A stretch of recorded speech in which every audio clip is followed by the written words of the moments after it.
Skyscrapers, traffic jams and throngs of people. Kenya's capital is a typical African city, except that here, mobile phones and digital systems are taking over. Nairobi is known as the Silicon Savannah. People often think that the Silicon Savannah is an area in Africa. In fact, it's a building, this very building, where tech entrepreneurs take advantage of the cheap rents and the free software that allows them to focus on the various functions and applications that they're building. And it's something that Aluminum Greenhouses has taken advantage of as they develop the hardware that will help Kenya's smallholder farmers. It's also from here that Taita Ngetich and his team designed greenhouses that have inbuilt sensors controlled via mobile phone. The technology has taken off, but not without difficulties. We're building hardware, and it's not called hard for anything, it's really hard. And it's very difficult to develop that in Kenya because we have a very small pool of skilled developers to work with. And secondly, to get anyone nice to it is costly, therefore the problem of access to capital exists.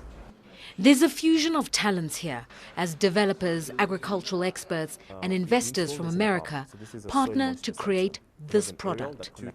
Through a simple text message, farmers connect to their greenhouse, monitor the temperature and program the sprinkler systems. Remotely, the water is pumped onto the crops at this farm, 20 kilometers away. The co-owner is Millicent Rutere, who has 13 greenhouses on her plot. She grows herbs such as basil and chives.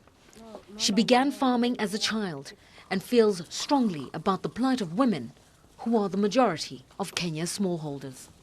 I grew up in the village, and when I was 8 years old, I started seeing the challenges that my mother faced when she was raising us up, because there was no other source of income apart from farming.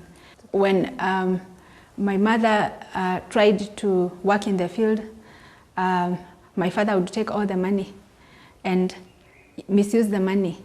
And I could not see the sense of women working in the field and men taking the yields and selling.